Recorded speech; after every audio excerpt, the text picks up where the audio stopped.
Hey everybody, welcome into another edition of the Windy City Breakdown. Tony Andracki here, joined by Andy Martínez, Kyle Millinowisch, and we hope all Cubs fans watching and listening are getting enough sleep because the Cubs have made things interesting the last couple of nights. Back-to-back walk-offs for the first time in exactly 5 years, right guys? It's May 4th and May 5th of 2021. They did it again on May 4th and May 5th of 2026. So we have a bunch to get into. We'll talk, walk-offs. We'll talk all of this kind of stuff moving forward, what's going on with the team. But we did want to start with one of our newest segments, That Guy Rocked or Remember That Guy. It's Andy's turn. Kyle and I have each went. Kyle, I forget who yours was. Frank Schwindel, come on. Frank Schwindel. How do you forget? It was the easiest one. Yeah, it was definitely the easiest one. He epitomizes the That Guy Rocks type of thing just from his 2-month stretch. I went Damon Buford last week for those of you guys that listened and grew up in the early 2000s watching the Cubs games. Andy, it is your turn. You have the floor. All right. So mine is, I don't know how vague I want to start, but I'm going to start with he's a right-handed pitcher who is a one-time All-Star. Marcus Stroman. No, that's a really darn good guess. Thank you. He pitched for the Right-handed Cubs. pitcher, He pitched for the Cubs for 3 seasons. Okay. Do we get the seasons? Do you want the seasons? The seasons are That might be too easy. Hold on. okay. Is it within since 2000? It's in within our lifetimes. Yes. Okay. Matt Garza? Nope. No, he didn't make an All-Star game with the Cubs. He never made an All-Star team? So the fun fact is, so he made one-time All-Star not with the Cubs. Oh, I should have prefaced that. Oh, okay. That 3 seasons with the Cubs. His best years were with the Cubs, but he was not an All-Star with the Cubs. Was he a starting pitcher? He was a starting pitcher. Had to be. Not Jeff Samardzija. He obviously pitched more than 3 seasons. He had a lifetime 3.80 ERA in Matt Clement. Yes. There's Matt Clement? Yeah. You saw him on Twitter the other day, didn't you? Somebody posted him on Twitter. I actually did not see him on Twitter recently. Oh, well, shout out that guy. That helped me. What was it, 03, 04? Or was it 02, 03, 04 he was with the Cubs? 02, 03, and 04. Who did he... 205 innings, 201 innings, 181 innings. And then he made the All-Star game Boston in 2005. That's right, yeah. People forget not that anybody really gives a shit, but he started in that ALDS against the Sox. I think he started game 2. That's right. And no. Yeah, that's right. He got shit canned. That was the game where Scott Podsednik hit a home run too. Yeah, I think so. What's crazy, I always, not to get off the Cubs here, but that series, I always forget that David Wells was on the Red Sox. I think he started game 1. I remember him on the Red Sox. I feel like Yankees mostly is what he's known for. Yankees mostly, but he was with the White Sox. Wasn't he? I'm gonna look it up. I can look it up. But Blue Jays too. Padres. Didn't he? I remember him a little bit with the Padres. Is he like a sneaky good? Could you Oh yeah, you can characterize him as a sneaky good grid guy. Oh, immaculate grid guy. He had to be on 1, 2, 3, 4, 5, 6, 9. He was on 9 teams. 9 teams. That's awesome. You guys still do immaculate grid? Yeah. No, but I'm just. I'm just saying if you did it. There's surely there's someone listening that probably does it. If you know what I mean. Wink, wink. When you're sitting on the toilet, gotcha. Yeah, shout out, man. David Wells pitched for 21 years. That's crazy. Yeah, he's one of those guys where it's like he kind of technically has Hall of Fame numbers, but it's like you pitch so long, you accumulated enough stats to be considered a Hall of Fame. Should that be have a Hall of Fame? Is longevity? I don't know. That's a fascinating argument because how many guys are pitching 21 years or whatever it is? That's an accomplishment in itself, right? Nolan Yeah, Ryan. But he's a Hall of Famer. He's a Hall of Famer too. So how about this? Now I'm really getting into a tangent here. Speaking of guys who've pitched 21 or just for a long time, Nolan Ryan, he's never won a Cy Young. Yeah. Did you know that is crazy. Yeah, threw 7 no-hitters, never won a Cy Young. Yeah. Yeah, I saw that for the first time the other day, and I was a little hashish badish, but I was like, what the fuck? I was shocked. I honestly thought somebody was pulling a prank on me. I thought it was April Fool's in May. No, yeah, he never won. I'll shut up and let you continue the show, Tone. Yeah, we went off the rails really quickly. That's the whole point of this. I mean, honestly, what I'm doing right now is I'm down a Baseball Reference rabbit hole trying to figure out how the Matt Clement Cubs didn't win more games. I mean, they're It was probably lineup construction. What? It was probably lineup construction. I mean, maybe, but like we know 03, obviously they were just, a couple outs away. But 04, I mean, they part of had it too Greg is like Maddux on that team too. they won 89 games. Like the Central was They choked really in the good last that week of year. the season. That, They but like finished third it's with 89 wins. well, that's Yeah, what they I'm saying choked is the like Astros. this like in today's baseball they would be a bona fide playoff team just because it's expanded like 4 teams. The bar to get into the playoffs was just so much higher. Yeah. But No, it's- still, 04, I mean, they had Maddux, Zambrano had a 6.5 WAR season that year. Clement, Kerry Wood, and Mark Pryor all made at least 21 starts. And then Glendon Rush was pretty good. He made 16 starts. And they didn't make the playoffs. That's insane. Yeah, and they acquired Nomar at the deadline. Derek Lee had a good year. Obviously, in the lineup they had Sammy, Moises. I think Aramis. Corey Patterson Dude. back then. Yeah, because he tore his ACL. That was in his 03. good year. Yeah, his 24 homer, 32 They had- stolen base year. They had 3 relievers make 70 or more appearances. That's insane. Ooh, all right, let me guess them. Hold on. It's Yeah, go. Mike Remlinger. Nope. He made Nope. 48 appearances. Oh shit! And maybe I'm just thinking 03 Cubs too much. Would I know these 3 names? LaTroy Hawkins has to be one. Yep. LaTroy Hawkins. You should know the second one. Dude, it's your favorite reliever of all time on the Cubs. Farnsworth? Yes. Yep. 72. Not Dempster. Nope. No, this guy is a pretty. He would be a nice person for this game. That guy. That guy game, rocked. Lefty or Yeah. righty? Lefty. Will Omen. No. Didn't pitch that year. Shit. Old dude, 36 years old. I was gonna say Scott Ayer, but I don't think he was on the team then. He was on the team in 07. I don't know. Who is it? Kent Merker. I wouldn't have guessed him. But yeah, that's a good one. I wouldn't have gotten Yeah. him. I mean, I know obviously I know the name, but that just wasn't even in my brain. Kent Merker. I think he was number 30. No, that was Mike. I'm still thinking Mike Rumlinger. I'm talking a lot this episode. I got to shut up. No. You good. No. Keep going. What are you saying? Jersey number? Man, I don't know what he was. 50, I think, with the Cubs. Yeah, It's 50. definitely not 37. The last thing, speaking of jerseys now, going back to the ALDS with the White Sox and Red Sox, this is my last thing, and then I'll shut up for the rest of the episode. Why don't the Sox ever wear the vests anymore? I think in game That's one, a they good had question. The black sleeves. Yeah, the Reds and the Pirates, those were sick. Yeah. I don't know. Yeah. Now I'm done. I'll mute myself. I like a lot of the City Connect and a lot of these new ones, but some of them are really boring and lame. And I was gonna say that like the Reds and the White Sox and stuff. Why not bring those iconic ones? The 2 best like alternate jerseys, because they're not technically City Connects in my opinion, are the Cubs Wrigleyville Blues and the Minnesota Twins, the Twin Cities. Like I don't know what color you want to call it. It's like a little off white. Those are the 2 best ones, and they're not technically City Connects. Cream. Yeah, like You're saying the current Wrigleyville? Yeah, the current. Or Yeah. ones from a couple No, the ones they have now. Sorry, the baby blues. Wrigleyville. Yeah, no, the Wrigleyville ones were not great. Those were. I actually like the Wrigleyville ones, but the Wrigleyville hat from like 3-4 years ago is one of the best hats, Cubs hats. The hat was good. Yeah, the jersey was. Time. I didn't think the jersey was that great. I didn't really care for the jersey. You want to start ranking score bugs next? Get Scotty in here, really? Get No, this thing I'm going? good. We need Scotty on for that one. I have zero interest I in score just- bugs. I barely notice them. Okay. You pointed it out that the Super Bowl they debut their next year's score bug, and like that's now I realize that every time, and I kind of hate it. You know what's now I'm really going off the rails. I hate this Bally Sports scorebook because when teams or highlights are posted on Twitter, you can't see the score in the bottom left because either it's embedded or the time is on there, and it's just in the worst spot. I think when you'll laugh, but when Marquee launched and the score bug was in the middle of the screen, I kind of loved it.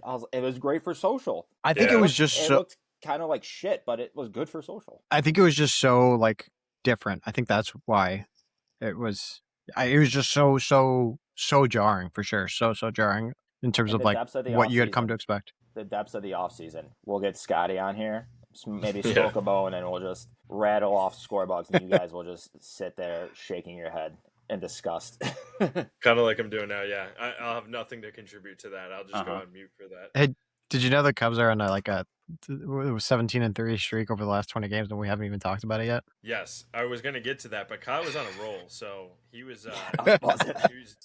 He was buzzing for sure. They have won 17 of 20 games. They had a 10-game win streak, and then a 3-game losing streak, and then a 7-game winning streak. So they're basically Seiya as a team right now. They're extremely streaky. And it's been incredible. I mean, it feels like they're never going to lose at home again. The come from behind wins that they've had each of the last 2 nights. We're recording this on Wednesday early afternoon. So by the time you guys are listening to this, it is entirely possible they have lost Wednesday night, and this is kind of moot. But I feel like watching this, covering the games out there at Wrigley, it feels like they're not going to lose any game at home. And even if they end up losing once or twice here, I mean, it's been Kyle, when was their last loss at home? It's been like a calendar month since they lost at home. It was the game I went to. Oh, yeah. For the So what day was that? April 11th. Against that Saturday against the Pirates, where they had chances. They had second and third no outs in the 11th.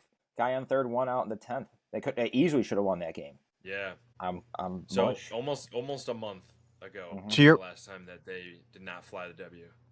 To your point, though, Tony, so yesterday I was covering Tuesday night's game, and I remember one of Jameson Tyon's last stars. He mentioned he mentioned in his post-game press conference, he's like, yeah, that always just felt like a game we were going to win and we were going to come back from, one of the comeback wins that they had during the stretch. And so yesterday I asked him, was like, was that another one of those games that you kind of felt like you guys were just going to win, and like, why is there this belief amongst his team? And he gave a great answer when he came out of the game in the 6th inning. He went up to Colin Ray and Matthew Boyd, was like, we're going to win this game, aren't we? And they were like, yeah, we are. And they're down 2-0. Like, they really hadn't generated a ton of offense to that point. And the Reds are a pretty good team. It's like, how do you just have this belief that but like, it's warranted, right? Like, they keep coming back. And I don't think that's always going to be the case. And even he admitted, like, that's not always how it's going to happen. But it's just so interesting that they're in this stretch where, like, you're right. Like, every day it feels like a 2-run game in the 8th inning, like, they're still going to come back or whatever it is. Like, it's just how they're playing where everything just feels like it's kind of clicking and someone's going to come up with a big hit. Another fun stat, I thought, so Tuesday night was the 5th walk-off of the year, the second in a row.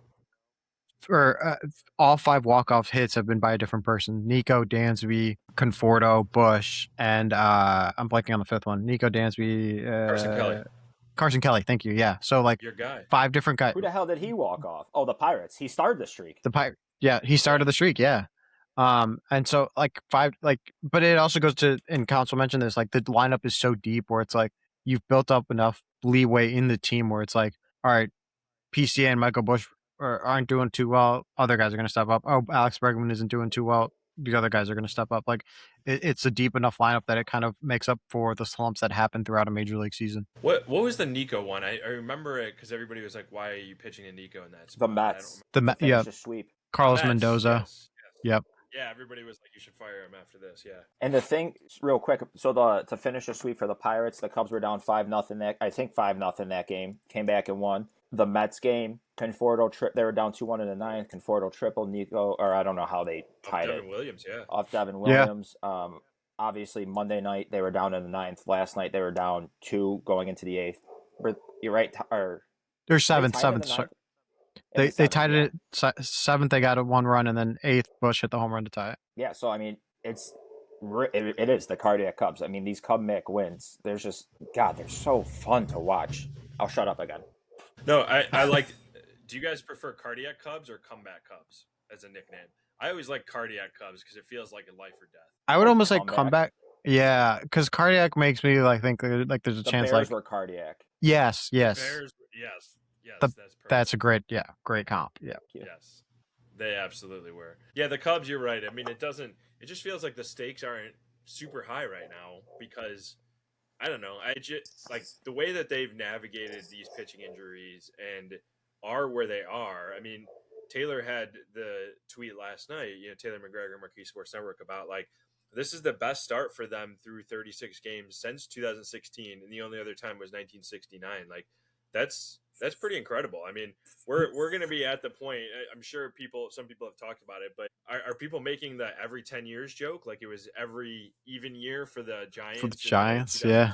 It's like the Cubs. It's every 2016, 2026, 2036. They're just winning World Series every 10 years now. Maybe. I mean, that they have like, you guys know me. Like, I was really skeptical about like how they're going to make up Kyle Tucker. Like, what's like the pitching questions. Like this run that they're on. Yeah, right. No, me. Like this, like they truly are bona fide contenders, and you can say like, oh well, they lost 2 or 3 to the Dodgers. Like they played pretty well in that series. They took two out of three out of against San Diego, and the teams that they're beating were all supposed to be really good teams this year. And I think some of them Mets, are Phillies, yeah. like Mets, Phillies. I don't know. They're probably not playoff teams, but they're going to bounce back in some capacity. Like this has been an impressive run that they are like bona fide contenders. Like when we were talking about like, is it a bold take to say they're a World Series team? Like especially now, and I know it's only May 6th, but like especially now, you have to really believe that. Yeah, it's. I don't think it's a bold take to say that they're in the World Series, or I forget what our phrasing was, but like, is it a bold prediction like that they're going to be a World Series team? Like, I don't think they are, right? Like, I don't think that's a bold prediction right now. Yeah, I mean, it was 3 months ago that Megan Montemurro hopped on the pod and said that that was her bold prediction, was that the Cubs are going to be a World Series contender, and you're right, it doesn't feel bold at all right now, and it's an interesting feeling because I feel like the last, I don't know, however many years, they've just gotten off to like slow starts, and it feels like they've not quite been playing from behind, but like I think Patrick Mooney wrote it in one of his stories recently, but it just feels like they're not playing with such thin margins anymore. Early in the season, April and May, whereas the last few years, especially the last couple Ross years, right, or I guess 23 with Ross, but then 24 with Council, and then even a little bit last year, like it felt like they needed every win they could get in April and May, and right now I'm just like, oh, they're off to a great start. Well, that's awesome considering all the pitching injuries. They're just set up for more success down the line when these things come back to how they should be. Because Andy, you're right. Like I feel like, and I'm jumping ahead a little bit in terms of like the under talked about storyline, but I feel like this offense is pretty incredible given the fact that Alex Bregman is nowhere near what Alex Bregman should be right now. And I feel like he's been solid, but I think more power and more production will come. PCA was a 30-30, almost 100 RBI guy last year, like, and he isn't anywhere near where he can be. And Michael Busch is maybe just starting to show signs. So you're talking about guys who were, the number 1, 2, and 4 hitters to open the season, and they're just now maybe showing some signs of kind of getting back to the production. Seiya was out for the first couple weeks of the season too, and yet this offense is doing really well. And like, it's not a bunch of guys, a bunch of numbers where you feel like, oh, these guys are all going to fall back to earth. Like Nico's playing at such a high level that like once he comes back down, then PCA will move up and they'll be the same. What Nico's doing feels sustainable. What Ballesteros and Happ are doing feels sustainable. Seiya will come back to earth probably like a touch because he's just been really hot lately. But it just, I don't know. I feel like this offense is really good. And I feel like going back to the Kyle Tucker thing you mentioned, Andy, like they don't miss Kyle Tucker at all. They don't. And he's not performing well in LA really either. But like, it's just crazy that the whole first half of last year we're like, oh man, what they got to sign Kyle Tucker to an extension. How are they going to get through this? And then between the second half and the way this year started, it's like, Kyle who? Yeah, no, you're right. And so I was having this conversation with Jordan Bastian before Tuesday night's game where I said, if I told you before the season started, if I told you, I said, Phil Maton's got almost a 10 ERA, Hunter Harvey has got almost a 7 ERA, Daniel Palencia is going to spend most of the start of the season on the IL. Kate Horton's going to have Tommy John, Michael Busch, PCA are going to be sub 100 WRC plus players. Alex Bregman's going to have a sub 700 OPS, and Ryan Rollison's one of your key leverage arms. Yeah. On May 5th or May 6th, you probably would have said, "Wow, this thing has." You would have been thinking like, "Are they sellers at the deadline?" Right? If I told you that, and they're off to their best start in 10 years. It's incredible. It's something that like. It feels very Milwaukee-ish. And I know like it's easy to make that comp of like Craig Counsell was there, but like that's what he did so well and what Milwaukee does so well, where it's like, all right, yep, like you're trading away Corbin Burns, but here's the next guy stepping up. All right, you're trading away Josh Hader.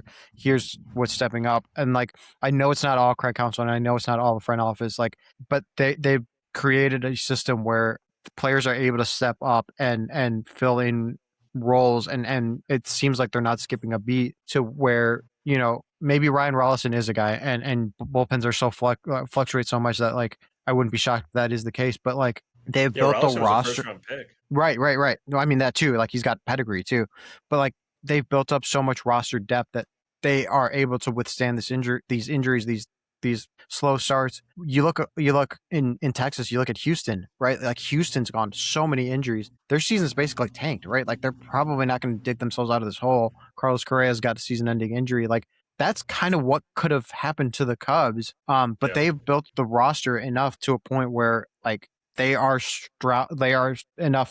sound structurally enough that they are able to overcome these and still go off to an insane start. I do think there's going to be regression. Like it's baseball. Like there has to be some regression.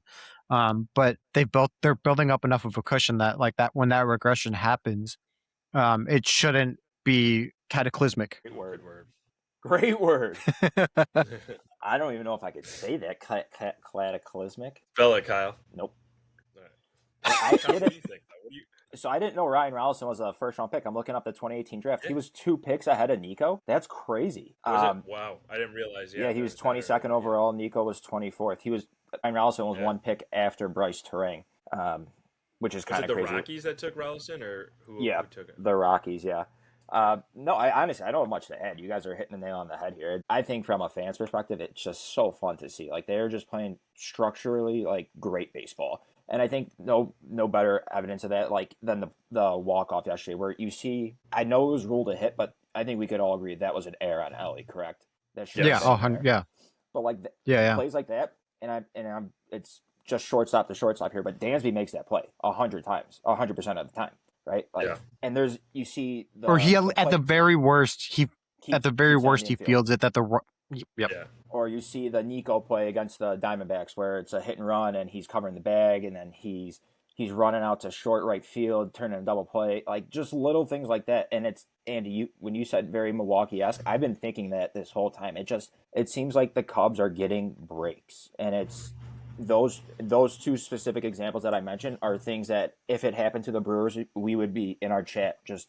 Like the fucking Brewers magic, man. These little rat fucks. The voodoo magic. Yeah, right. But it seems like the Cubs are catching some of these breaks right now.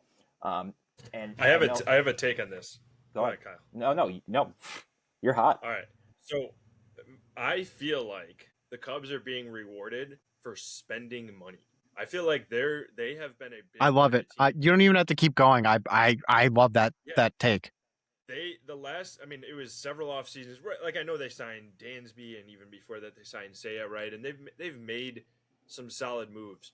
But I feel like the past year-ish, at least this past off season, they go and they get Bregman, and they're not. It was a little over a year ago where they were outbid on Bregman by a pretty decent margin by the Red Sox, and they couldn't get the guy that they were looking for in spring training. And they were kind of pinching pennies and figuring out how they're going to build this team and whatever. And then this past offseason, they're like, Owen Casey? Yeah, we don't need that guy. Let's go get Edward Cabrera. Thank God they did that from their perspective, right? Where would they be without Edward Cabrera, who is off to a pretty good start? Maybe not like a great start, but like they've needed every single one of his starts and every single one of his innings so far.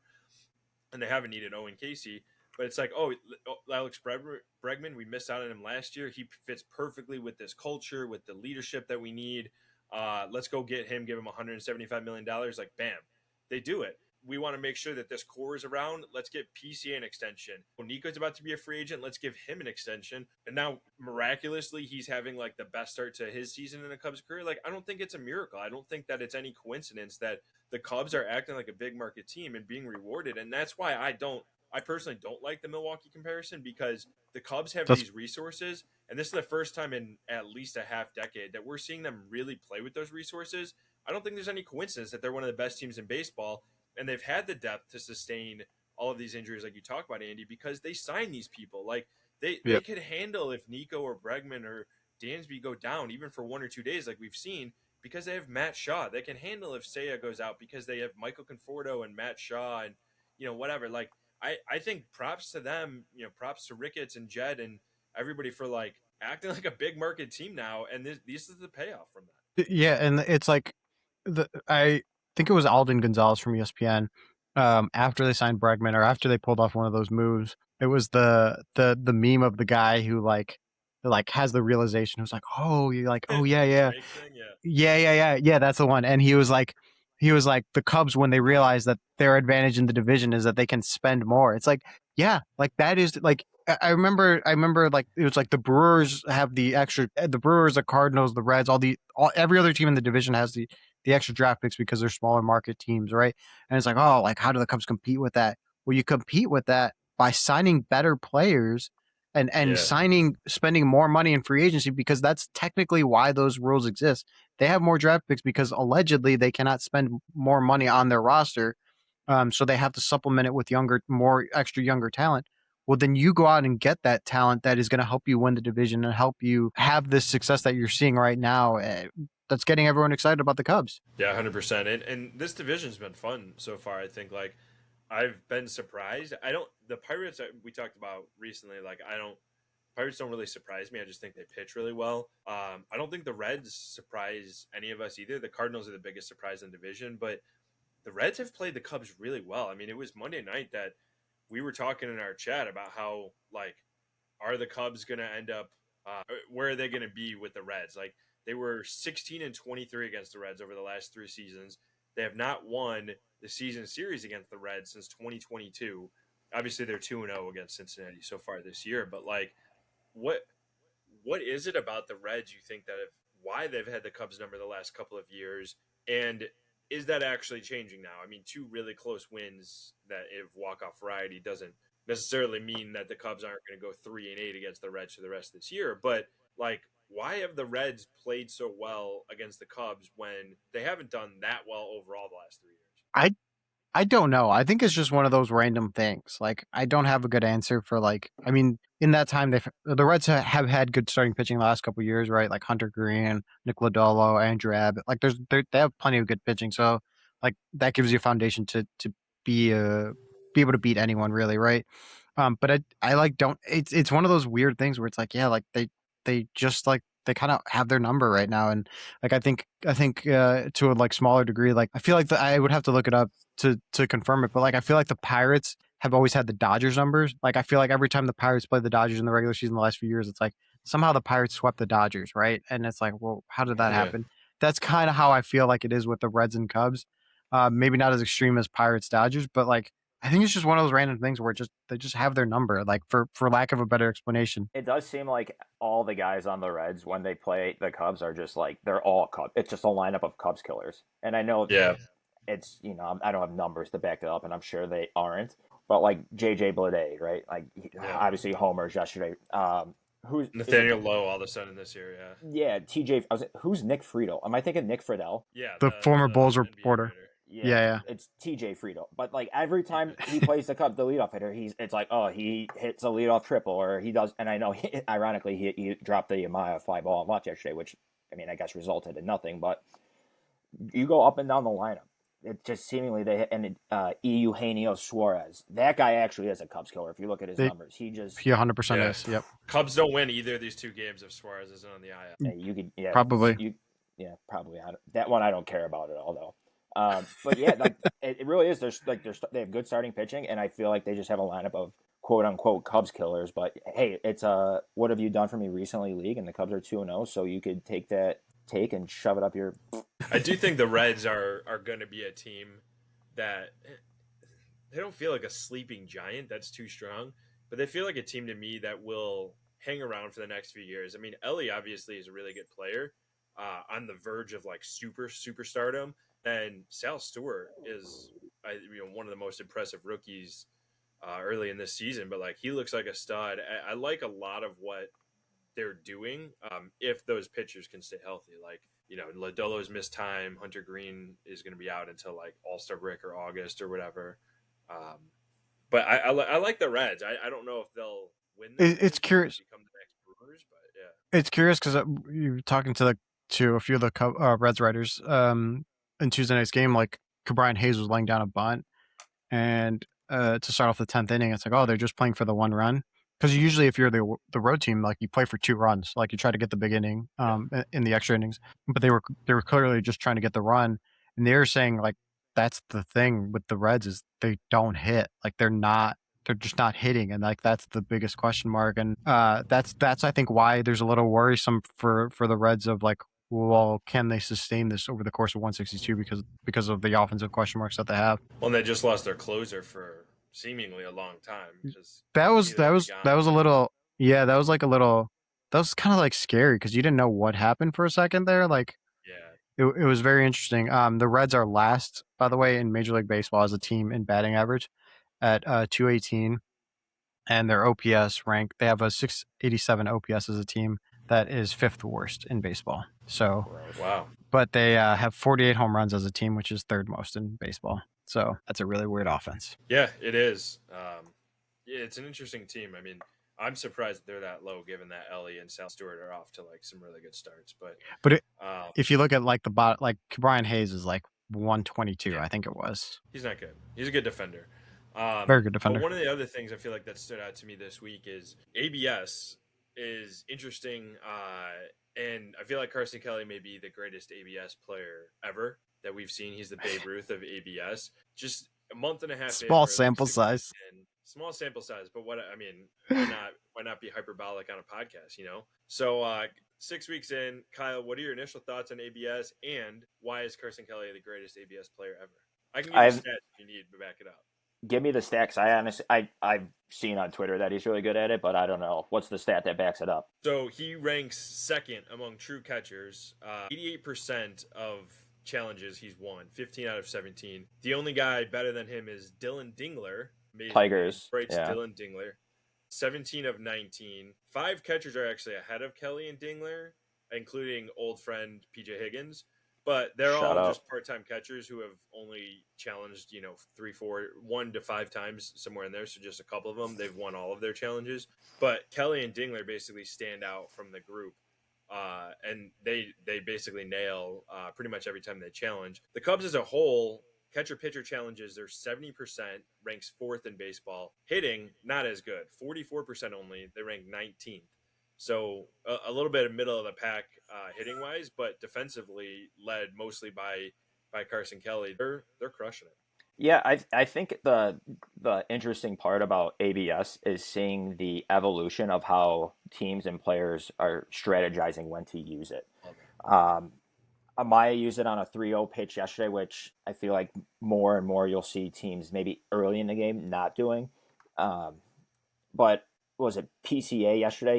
It was a 0-1 pitch, and he went the accidental one. He accidentally did it. Luckily, it went in his favor, but you could see he was like, I don't want to use it in this moment.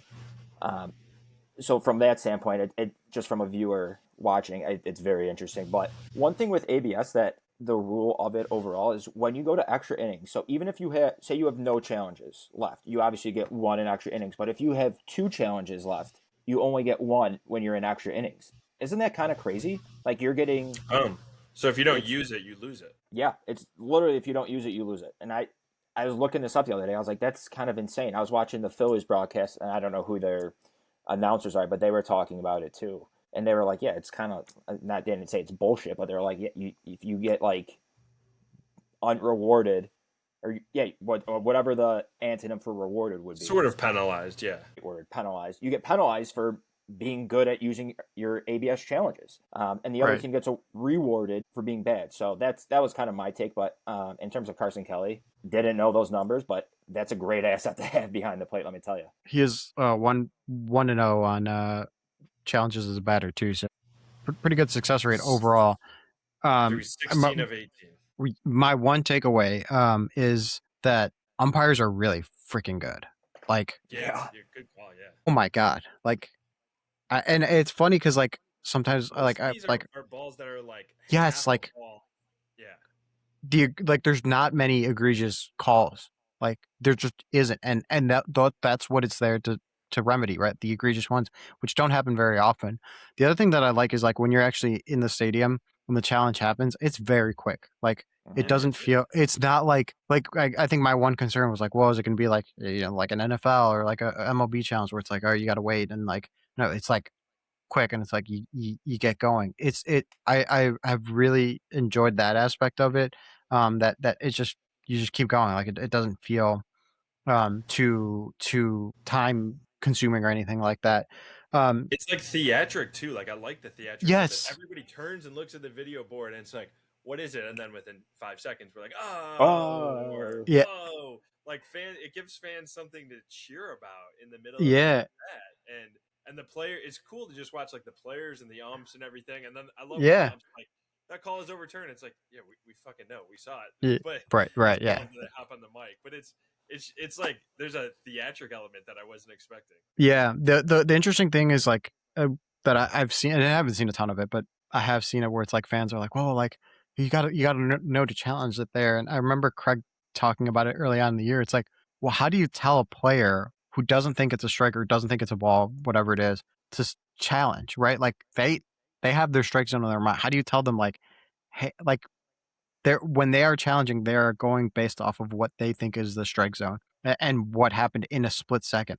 It's so much, and that's one thing that he mentioned, like is like I don't want to say concerned, but like something that like he wants to be aware of with his players is like he doesn't want the guys to have this in their head where it's like you suddenly start thinking like, later in the season, you're like, well, I've challenged and I have a 20% success rate. Like I'm looking at Nico Horner, who's challenged 5 times. He's only won one of them. Like you don't want Nico Horner thinking like later in the season, like, should I He's challenge? the Like, cause worst I've been ABS so, player ever. right. Like you don't, cause you don't Cut him. like that. Like that shouldn't be like ABS should almost be like an afterthought kind of in a way, right? Where it's like, you don't want that penetrating your thoughts of like going up to the plate because they already have so much on their mind when they're going up to try to hit a 99 miles an hour fastball. Like, I love so that that Kyle's was the one giggling because thing. you said penetrate. This is the mind of a 12-year-old. But like, yeah, that's the one thing that is kind of curious that you got to keep an eye out for, I think. I was gonna say something, but I got sidetracked by Kyle giggling as soon as you said penetrate, and then he tried to stifle his laughter, and then he just kept laughing hard. And now he's like crying. Yeah.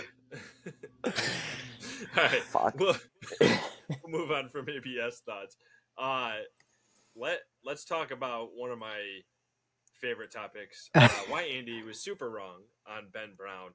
I was super wrong. Yeah, I'll admit, Kyle I'll be the and I first. can talk about this, but I feel like Andy, this you got the floor here. Why were you so wrong on Ben Brown? 2 pitches, right? And we saw the results last year, right? Where it's like good for an inning, maybe good for 2 innings, and then there's a lot of struggles. And it seemed like in early on, I think it was his second appearance, maybe. I think his first appearance was like very low leverage, and first appearance you can kind of write off one way or the other. Second appearance, there were some struggles, and I just thought like it's back. And the sinker wasn't really incorporated too much in those first 2 outings, and it's just like this is repeating. And obviously like there's some need, but there's also result based driven.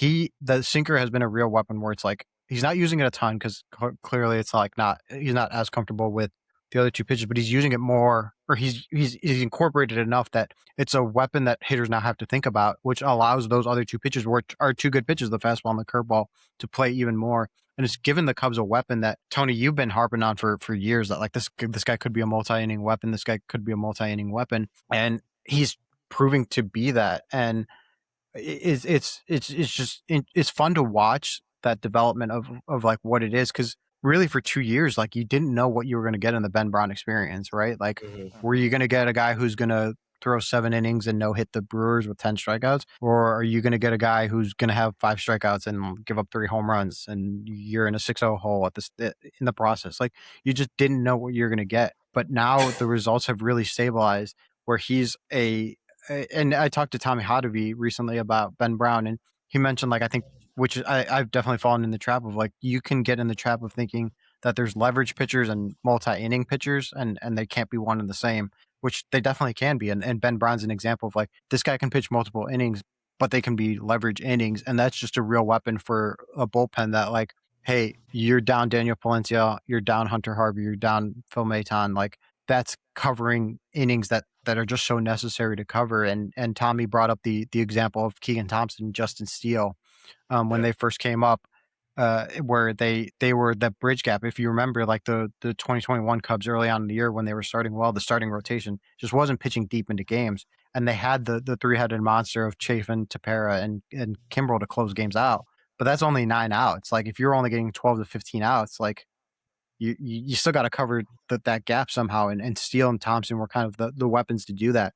I'm not saying Ben Brown is that, because he's not a bridge guy. Like they're getting a little length out of their starters, but he's but he's able to provide bulk innings that are leverage innings that are really helping this Cubs pitching staff at a crucial point. Yeah, I think it's so. I talked to Brown the other day on Monday, and it's one of those. Andy, you'll know what I'm talking about. I don't think the listeners will care, but I recorded the interview. You know, it was one-on-one. Recorded the interview somehow Hell with yeah. I must have fat fingered it, and 1 minute in, shut it off. So I talked to him for like 5-6 minutes, and I lost 4 or 5 minutes of it total. Which Nice. really stinks because but basically, essentially, what he was saying was like he took the off season to kind of not refocus, but like he wanted to be more resilient and physically, but like mentally too. And I feel like he has been. I mean, he added the third pitch, and that's been big too. But like he's coming into his own. He's learning how to recover better as a reliever. He's learning what he needs to do in his routine. I mean, on last week in San Diego, he pitched on Monday, then he was off Tuesday, then he pitched again on Wednesday. We know he came in against Fernando Tatis, bases loaded, nobody out, got the sac fly, then get into a double play. Doesn't get the save or a win in that situation. He got a hold, but like he clearly saved the game in that spot. That was the first time in his big league career that he had pitched, and I think in his entire career, because it usually didn't happen in the minors, that he pitched with only 1 day of rest. Like he figured that out, and then he just did that again. I think so. He had Thursday off. He pitched Saturday, and then came in and pitched Monday. Is that right? Like he just did it again, where he had 1 day off again, and he's performing well. He's making it work, and I do think that has been huge. It's been really interesting to see it, but like he's like, I just feel more resilient, like physically, but also like mentally within an outing and between outings. So I think we're just seeing a pitcher that's like coming into his own. A guy who's still pretty young and pretty early in his big league career. But I do think it also kind of begs the question. I've seen some discourse on this of like, should the Cubs make Ben Brown a starter? And I don't think they need to right now, but I think it's a fair question. And something I talked about last week, in the CHGO podcast, but like, is he more valuable to the team if another one of their starters went down right now and they move Brown into that role, or do they keep him where it is? Like I think it's a fair question. To me, the answer is simple. You keep him where it is because he's a known commodity. He's having success. But I do think he's pitching so well that like it's worth wondering whether he can do this as a starter too. I think you keep him where he's at, to be honest with you. Like I with the rotation where it's at right now, you have Colin Ray. He's a nice stopgap. I'm assuming hopefully they'll add at the deadline, and that's best case scenario. But I look at Ben Brown and I'm like, he's this year's Daniel Palencia. Like he's that rover and I'm thinking 5 months ahead in the playoffs, where if you need to get out of a jam in the 5th inning, like he's your guy. Or we saw last week in San Diego, he pitched in the 8th. He obviously pitched in the 8th on Monday. Like he's that guy he's just your rover. Not to say in the future he couldn't be a starting pitcher. I think him developing that sinker. I don't know why the phrase turbo sinker comes to mind, but when he throws it, maybe because he's so tall, it just remind like I think turbo sinker. Like I associate that pitch with a turbo sinker, and it really is a good pitch for him, and I'm very happy he's developed it. But right now, I think him in the bullpen is the spot for him. I think the reason why the sinker is such a great pitch to add to is like if you think about like the situation he came in with Machado, right? Like bases loaded, 1 out. You want the double play. You'll take a strikeout. Like you'll gladly take a strikeout, but you want the double play to get out of that inning. Because if you get the strikeout, that's great, but you still have to get another out. That just creates more variance. That creates more opportunity for things to go wrong. And so you need to have a pitch that can generate, like the curveball might be able to generate weak contact, but there's also the possibility that you hang it and it becomes a grand slam and you lose that game. So when you add the sinker, that creates a pitch that is more often than not like the job of a good sinker is to generate weak contact on the ground. Now that has created a weapon where he is able to get hitters out in more ways than just relying on the strikeout, which is kind of how it felt a lot of times, where it's like this guy just needs to get, if he's going to get 4 innings, he's got to get like 6 or 7 strikeouts to be able to go 4 innings, because that's just how kind of how his pitch arsenal works. With the addition of one simple pitch, like just makes it so much different and makes him such a better pitcher to be able to confront lineups and get out of more jams. I have one quick, sorry to cut you off, Tone. One quick Ben Brown stat, and this is the average exit velocity on his 4 pitches. The sinker has the lowest average exit velocity. I don't know if I fucked those words up, but I don't even look at like the hits, because obviously that could be an infield single or whatever. But 4-seamer, the exit velocity is 92, knuckle curve 90, changeup 86, and his sinker is 84.6, which is just tremendous. If you're getting that every time, like you'll take that. And the average exit exit launch angle is -1 degrees. So like that would be a ground ball, right? Yep. And turbo sinker, that's what it is. The sinker's sinking. Yeah, sinking. Marcus Stroman. Yeah. Twice. I think I would have set the line at half a mention of Marcus Stroman on this podcast, and we have cleared that over. Yeah. So cleared I that. mean, I feel like Ben Brown can sort of be an answer to this, but want to do an exercise here because Council put this in my head actually on Friday. He unprompted talked about what he thought was one of the most under talked about storylines of the Cubs season so far, about 6 weeks in. I'll tell you, he talked about Matt Shaw. He felt like the way Shaw has moved around the diamond and filled in wherever they've needed him while also performing pretty well, like offensively and defensively. He feels like is one of the more under talked about storylines, a guy who just made his big league debut like 13 months ago. But I am curious, what are your guys' under talked about? Andy, we'll start with you. Like, what is the most under talked about storyline of the Cubs season so far? I think the most under talked about is the rest of the division. So I tie it back into the Cubs, where it's like this division. My bold prediction was that 4 teams would be in playoff conversation at the end of the year in this division. This division is really, really good, where they are on this stretch, and we've alluded to it. Like when the regression happens, like what does that do for the rest of the division? Because like I'm curious. Like we've talked about it. How do the Reds keep up? How do the Pirates keep up? Milwaukee, you can never count out. St. Louis, I think they're going to regress, but like they also played really well against the Dodgers and are in second place right now at the time of recording. Like it's a really, really darn good division that like everyone's talking about the Cubs' successes, but for all their success, for everything that they're doing in terms of like going 17-3 in their last 20 games, they are still only 2.5 games up on the division. Like it's not like they're running away with this thing. Like this is, and I know it's early, like I know, but like this division is going to be a dogfight, I still think. And when they're not winning 17 out of 20, like what does that mean for the rest of the division? So I think that's an under talked about story that I'm keeping my eye on. Kyle, what do you got? Damn, I really wish I would have known Craig Counsell said Matt Shaw.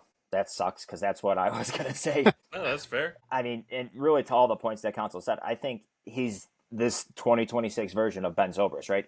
Has he made it start at short or third, second, first, right, center? Like getting that type of versatility out of one DH. Well, yeah, I'm talking fielding positions. But yeah, like having that versatility out of a player in general, let alone a guy who is, one of your top prospects and is still, what is he, 23, 24 years old? In his second year. Yeah. During the Cubs, the stretch, their last 20 games, he's hitting 326, 881 OPS. And the one thing that kind of stood out to me, and this isn't related to the stretch, was how quick he is. And I know he got thrown out yesterday trying to stretch a single into a double. He kind of stumbled a little bit. But his sprint speed, he's almost as fast as PCA. His average sprint speed is 28.9 feet per second, where PCA's is 29.1. So, like, he's got that. That's insane. Yeah, right? It's just sneaky speed that I don't think you associate Matt Shaw with having that type of speed, but even having that speed off the bench is tremendous. It's a different speed, though, because PCA looks like he's gliding like a cheetah, and Matt Shaw, remember that like he's mad at the ground last year? Yeah, like he was like Isaac Pacheco, like looks like a squirrel running the way he was. Isaiah Pacheco is he'd be a great running back. Yeah, he would. Runs angry. Isaiah, yes, thank you. Yeah, I was thinking PCA would be a wide receiver. Yeah, I think Shaw's a good one, and like I probably would have chosen that too.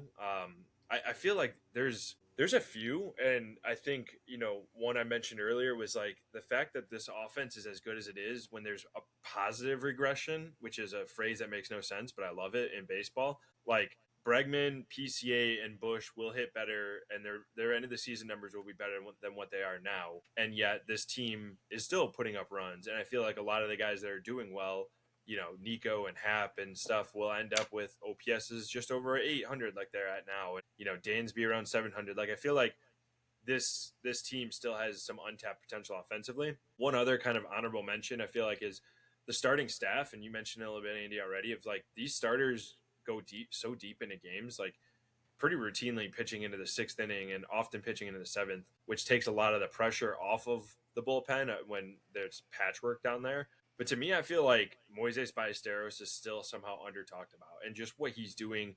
51 games, I think, into his big league career now, and the fact that we don't talk about Kyle Tucker at all anymore, I think the main reason for that is Ballesteros. What he's done in this lineup, he's been hitting 2 when he's in there, which is seen by sabermetrics and just kind of generally around baseball as the most important spot in the lineup. Moises Ballesteros is doing his best David Ortiz impression now. I feel like he looks like the DH of the future for the Cubs. It looks like if they give him more opportunities against lefties and he shows he can handle that, this looks like a dude that can lock up DH for the next half decade for the Cubs and maybe develop into the fact where he's catching once a week or once every 10 games or so. And that's such a valuable weapon to have, a guy who doesn't strike out a ton, walks at a really good clip, has power, hits for average, hits line drives all over the field, hits the ball hard, looks super confident up there, on a rookie deal right now, right? 22 years old with the potential for more. We've talked about him for sure, but I still feel like what Ballesteros is doing in the Rookie of the Year conversation is somehow under talked about. I don't think there's a single player on the Cubs that looks just more swaggy than Moises. Even when yesterday, the first pitch of his at bat when he came in to pinch hit for, I don't even know who he came in to pinch it for. He swung and missed, and I was like, damn, he just looked so cool doing that. So calm, cool, collected. Really, it's like there's no moment that is seemingly too big for him, which for a rookie is tremendous to see. Sorry, Andy, what were you saying? No, I was going to say too, Craig mentioned it yesterday, Tuesday, that he has a really good way of whatever's not important or whatever he doesn't need, he has a good way of filtering it out and not incorporating that into what he's trying to do or his routine and Craig said it too, and I agree with it. It's that's so much easier said than done, right? We can the stuff that we say is important or well, how's he doing? He's able to filter it out, and it's easy to say well, just do it, just filter it out. We all think we all care to some extent about what other people think. It's not really that easy to do it, and yet he can do it, and he does it at the age of 22, which is really, really impressive. I had one more honorable mention too on biggest surprise. Ian Happ, obviously the most, I feel polarizing player on this Cubs team for Cubs fans. 26 game on base streak, extended it Tuesday, just in the nick of time with the walk in the 9th inning. That's the longest since Nico Hoerner's in 2023. And the last Cub to have a non-base streak of over 26 games was Brian LaHair in 2012. Nice. when he had a 30 game on base streak. That guy rock. He is quietly having that's a good that guy rock guy. Yeah. He is quietly, because of Ballesteros, because of Nico Hoerner. I feel Ian Happ's going under the radar, where he's just steady Eddie he's always been. So you want some pace for Ian Happ? On pace for always 36 homers. Career high is 25, so that would be a career high. 117 walked, 117 runs scored. You're right, Andy. He's been really, really good so far. And fans, I don't really understand the fans' hate. That's maybe a longer time conversation for a different time. But you're right. He's normally kind of a slower starter too. So the fact that he's off to a really good start, it bodes well, I think, for him this season in a walk year and the Cubs in general. How about an honorable mention, recency bias here, but Michael Conforto? Right? This is a guy who came from the Dodgers, hit under 200 last year. Obviously, he's a former first-round pick, had a long tenure with the Mets. He's more on the bench this year, but on the bench, he's 4 for 10. Small sample size, but that's still good, obviously. Had the walk-off home run as a pinch hitter. He's hitting .313 this year, .273 as a starter. This guy has been nails. He's led 2 comebacks. He had the pinch hit triple against the Mets, obviously the pinch hit home run against the Reds the other night. So I think him accepting that role and just really executing in that role is a lot tougher than people realize, coming off the bench cold and facing pitchers who are throwing absolute gas. But to also succeed and perform at a high level, it can't be discredited. I like that one for sure. I think it's easy to have some under talked about storylines when the team is 17-3 and you're just talking about wins and walk-offs and the team as a whole, doing so well. But I agree. I mean, there's a lot of them right now, which is in a good place. That's part of why they are 17-3 in their last 20 games and off to their best start. Really, tied for third best start in franchise history and their best start since 2016. So follow along with us throughout the rest of the season on the Windy City Breakdown here as we chat through the Cubs season, where they go from here, how the division plays out. Check us out on Spotify, Apple Podcasts, or on YouTube, or wherever you get your podcasts. For Andy and Kyle, I'm Tony. Thanks for tuning in.